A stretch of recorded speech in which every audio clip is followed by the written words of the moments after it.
You won't find me on Instagram, you won't find me on TikTok, you won't find me on X, formerly known as Twitter. You basically won't find me on any sort of immediate social media. I haven't been on it for many, many years now. I want to talk about my experience with that, especially being somebody online who has a degree of online presence, but does not have some of the more expected social media acquaintances to my YouTube, to things like that. So let's talk about it. Before I start though, I want to really make it clear that this isn't a video saying, I'm better than you, I don't have social media, I'm frolicking in the woods, scavenging ingredients to make my life whole. I am on my phone. I enjoy using my phone. I have an active phone life. I just am not participating in a lot of social media apps that a lot of people use every single day. I would say the majority of people use every single day. So I want to talk about my experience being an outlier in that conversation and what it feels like to not be a part of something that millions and millions and millions of people use. Let's talk about the benefits. Let's talk about the disadvantages. Let's talk about what my life is going to look like moving forward and how I broke out of that cycle of using social media every single day. I'm going to try to give you a backstory of my relationship with social media. Try to make it as concise as possible because it's a little convoluted. It's a little bit strange, but let's try to make this happen. So at the dawn of man, at the dawn of social media, I guess you could say, I was brought up in the age of MySpace. AIM was the big one. I had a MySpace.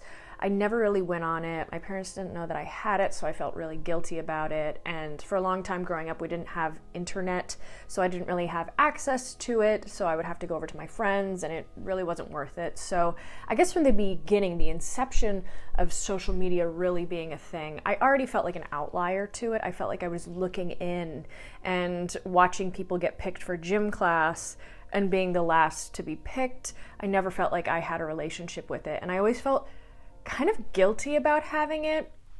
That's just a reflection of me, but that's just my experience with it. So fast forward, Facebook begins. Facebook was kind of the core social media that I would have had growing up. I waited so long to get it, and then I think I was in high school when I first started my Facebook page. I had a love-hate relationship with it. I became absolutely obsessed with it, and I think I deleted 3 accounts on account of feeling so indebted to its service. Again, felt really guilty about having it. I felt like I was wasting too much time on it, and I never felt like it was something that I could really actively participate in. I felt like I was just having it just to creep on people, for lack of a better word. So I went through a period of having it, deleting it, having it, deleting it, having it. Now, that being said, I still have a Facebook page. I think I have 300 friends or something like that on there. I don't put that into a social media category for me because I don't actively participate on it. I have no relationship to it. I don't have the app. I think I go on there once in a blue moon. I'm not attached to it at all. I basically just keep it so that I can see people from high school who have already purchased a house. I have no bound to that. I don't even consider that a thought in my brain when talking about social media. So there's Facebook. And then of course, Instagram came around. And I remember I was in LA when Instagram was really becoming a thing. And I had one. I had an Instagram and I loved it. But at that point, Instagram was much more of just curating pictures. I was really interested in photography at the time. So I felt this intense pull to be a part of Instagram. I remember I was posting black and white film photos. I was so artsy and fartsy, and it was really just a fun way to explore yourself. You could meet people online and you would know what they looked like because you would see pictures of them, and it was just this amazing way to categorize these images and kind of become obsessed with them. I immediately became addicted to Instagram, and I remember I really wanted to work on my account. I wanted it to be something. And make a long story short, maybe one day I'll go into even deeper detail about why I stopped using it all the time. But I was in California. I got tagged in this photo by this guy who had a large following, and all these people from his account came over to my account. So I had 4,000 people following me, and it felt so fraudulent because it was just a bunch of people who I had no idea who they were. I didn't feel like I deserved it, and the interaction of them liking my photos made me feel like I was a fraud because it was something that I had no relationship to these people. So I stopped going on to my Instagram because of that. I felt very, again, guilty. I guess my long-lasting association with any sort of social media is guilt, and I felt guilty, so I stopped going on it. And I think I deleted the app off of my phone, and that was the best way for me to stop going onto it. Fast forward, I still had my account. I just wasn't using it that way. I would always meet people. I moved to New York City. I would always meet people, and they'd say, "Oh my God, do you have Instagram?" And I'd say, "I do, but I don't use it." And so this was just floating around for a long time, and I eventually deactivated it, and I haven't looked back since. I wasn't on it probably for almost, 8 years. I had no relationship with it. It was just my name floating around. And then of course TikTok comes around, and I signed up for a TikTok account. I'm sure my handle's out there somewhere. I just never posted anything. I tried to make one video, and I felt really, really lost and not like I was part of it. Again, standing and not getting picked for gym class. So that's my hopefully very brief, condensed version of my relationship with social media through the years. I've definitely interacted with it, but I don't rely on it as a day-to-day thing. Obviously, I have YouTube, which, yes, is a form of social media, but I would say it's, for me, I'm an entertainer. For me, this feels like a connection with people as opposed to like a very flash in the pan interaction that a lot of these other social media sites have. So let's talk about what life has looked like for me. Let's talk about the benefits. Everybody wants to hear about the benefits. Whenever I tell people that I don't have social media, the first thing they say is, "Oh my God, I wish I could do that. I wish I could do that so much. I'm just chained to it." And yeah, there's a freedom to it. I don't doom scroll. I guess I doom scroll on YouTube Shorts sometimes, but I don't feel dirty about it. When I was on TikTok for that very brief amount of time testing the waters, I immediately felt like, whoa, there's so much going on here. This algorithm's trying to figure me out, and I am so consumed by so many things so fast. YouTube obviously has that, but not to the degree, I don't think, of some of the other social media sites. I feel generally pretty good about myself. It's a whole other conversation, I think, to be had, but for the most part, I logged back into my YouTube. Again, it was very dormant, but I logged back into it around maybe like 2020. There was lots of things going on. I wanted to check in on people that I knew. I logged back in, and immediately I felt horrible about myself. I was seeing photos of people that I knew in real life that looked 100 times better in person. I was seeing people on these vacations just posting the highlights of their life. And yes, you can say the same thing about YouTube. I'm a victim to that as well. I make myself look really nice in videos, maybe a little bit better than I do in real life, but at the end of the day, I'm talking for a long time. You're knowing me much more than just a picture or a 10-second video with a beauty filter on. And I'm not coming after people who do that. That's entirely their choice to do that. But it just makes me feel really bad when I see that. It makes me feel really, really bad when I see people doing that. I just feel like I'm not worthy. So I do feel better about myself. I really do. I feel comfortable. I feel confident.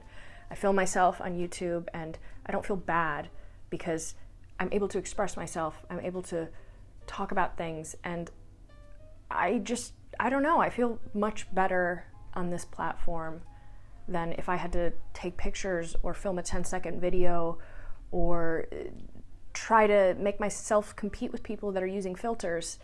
It's just, I can't compete with that. This is just a random thing, but I really don't feel super compelled to buy a lot of things. I know that there's different variations on how people explore buying things, but I'm talking more in like a trend way. I think that style is very influenced by Instagram. I think TikTok also influences it as well. I just don't feel compelled to buy a lot of things. They're not so in my line of vision, so I just don't feel compelled to buy a lot of things. There's a lot of avenues to purchase things. There's a lot of ways that people can just keep pushing the same item over and over again, and I don't feel compelled to buy a lot of things at all. Really don't know a lot of like the hip brands that are big on Instagram or TikTok. I don't know any of them. Sometimes I walk down Soho and I see a lot of these pop-up shops. I have absolutely no idea what they are, and I kind of like it that way. I honestly do. I guess this is maybe the most pertinent thing, but I don't feel tied to it. I don't feel like, oh my God, if the world stopped and TikTok was banned, I wouldn't feel like I had no origin, basically. I mean, granted, YouTube can stop at any point, totally can stop at any point, but I just feel like there's a little bit more of a security. This doesn't have to do with explicitly TikTok. I'm just talking more in the sense of being tied to something. I don't feel like I have to wake up every single morning and check my YouTube.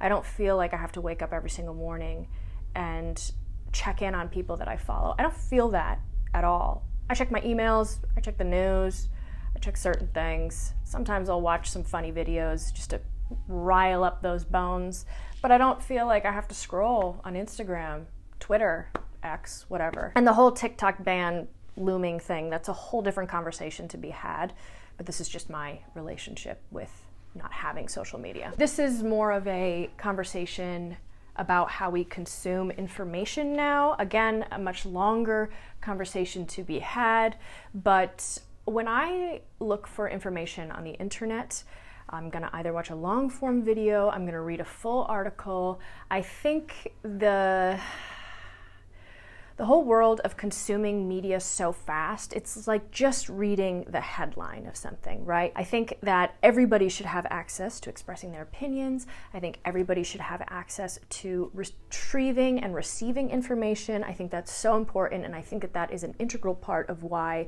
social media is so beneficial.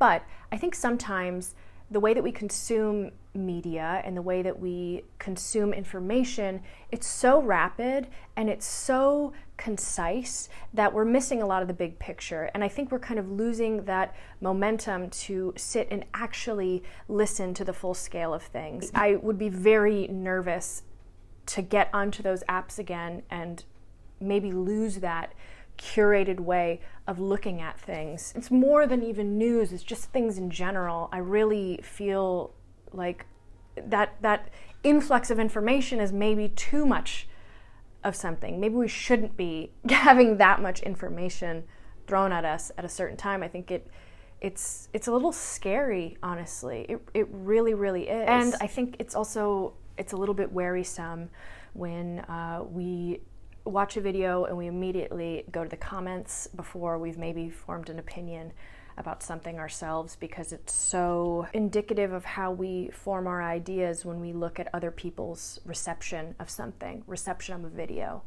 You can basically, without even watching a video, you can summarize what's happening in the comments and not have an opinion yourself. And I think that stresses me out beyond control. Like, that stresses me out. I also feel like on YouTube, I get a lot less mean comments.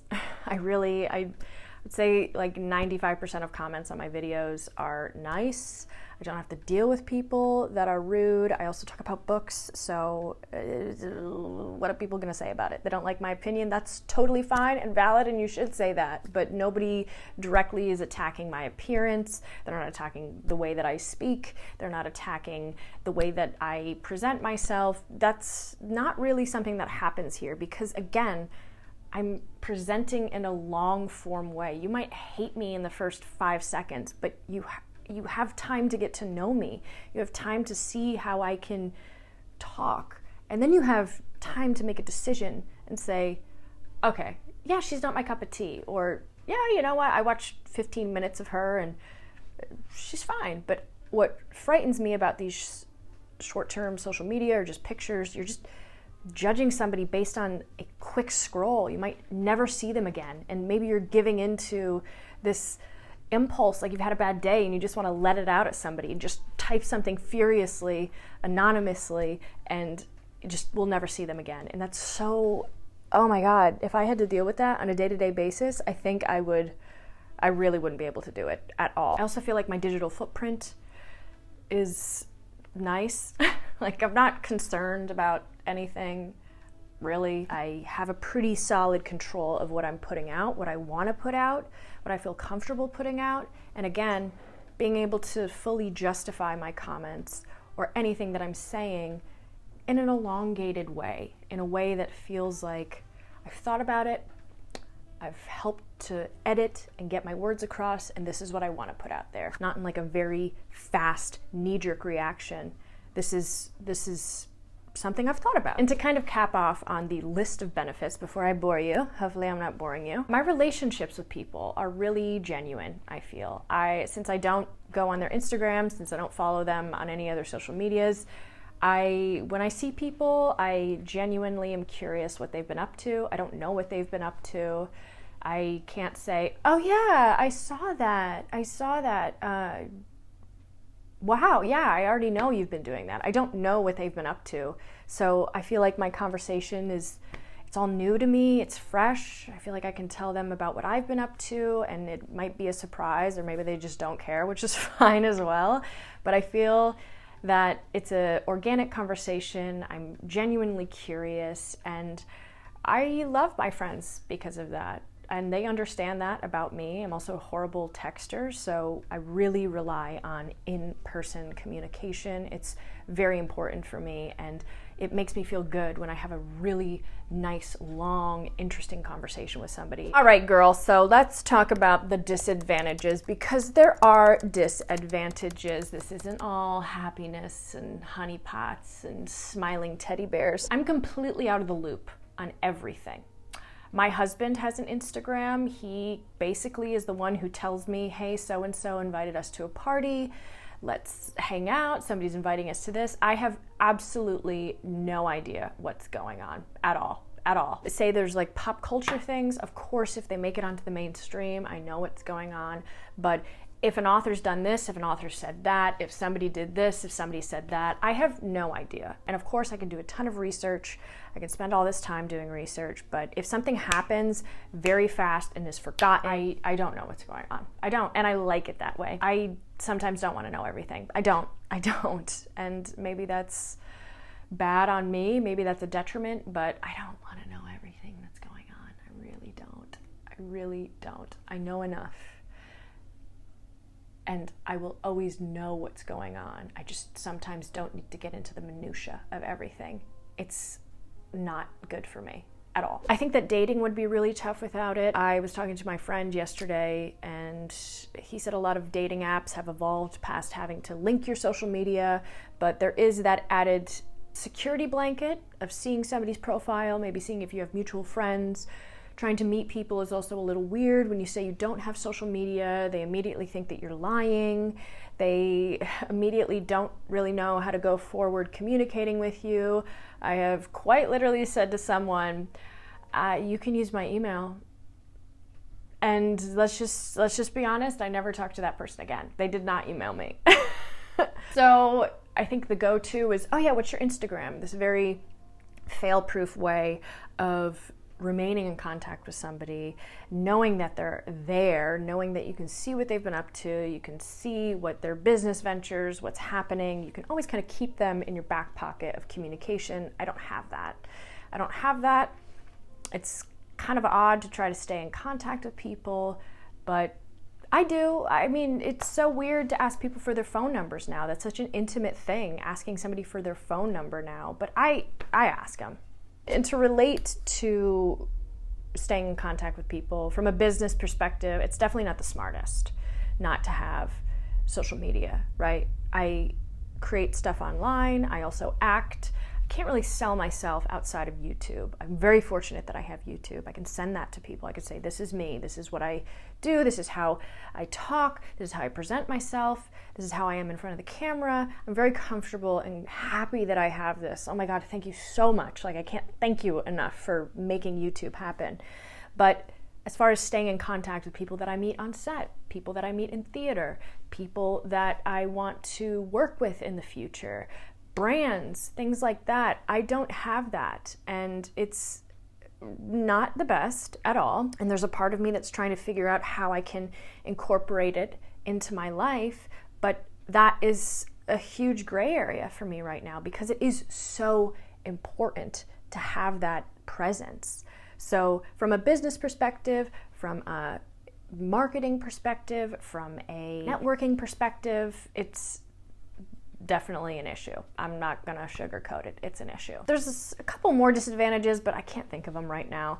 But those I would say are like the most glaring disadvantages that I encounter. So let's just talk about how I stopped. Obviously, I deleted the app. I told my friends that I did not want to use it anymore. Text me, email me if you're feeling jazzy, and everybody understands. Everybody gets it. Text your friends, email your friends. You can get on with a life without it. The world is still going so fast without social media. Trust me, the world is still happening. The world has happened for a long time before social media, and it will continue past social media. I always think, whenever I think about going back to it, how much time I already spend on my phone and how much time I will be spending on my phone if I reintegrate it into my life in a way that doesn't feel healthy. To close it out, what is the future for me? Obviously, I've talked about from business perspectives, it's not that easy to be without it. I do feel like I'm losing out on a lot of things. I wrestle with, once I reach a certain number of subscribers, will I open up an Instagram and just feel like I'm using it to connect with people in a way that's positive, and it's not just me like looking at people in New York City, what their fashion looks like and what parties I'm not going to. So I have to figure out where I stand on that. Right now, I don't feel compelled to open up an Instagram or a TikTok or anything like that. I do obviously have some sort of social media. YouTube, I'll always have that. I love it so much. It's my favorite thing. I have a Patreon, which is the most direct way that I connect with people, and I love it so much. I have a Goodreads, which I'm on that like once a week. But other than that, I'm not on anything that's super addictive, and trying to see how I'll add it into my life, I'm not sure. I'm nervous to get back into it. And again, I feel a little guilty. So I don't know. But anyway, guys, that was my social media video. Hopefully that wasn't too boring. Hopefully it was okay. Let me know what your stance on social media is. Let me know what your thoughts are on social media. There's a huge conversation to be had about it, and I would love to hear your thoughts. You guys are wonderful. You're fabulous. Thank you so much for being here. I will see you in the next one.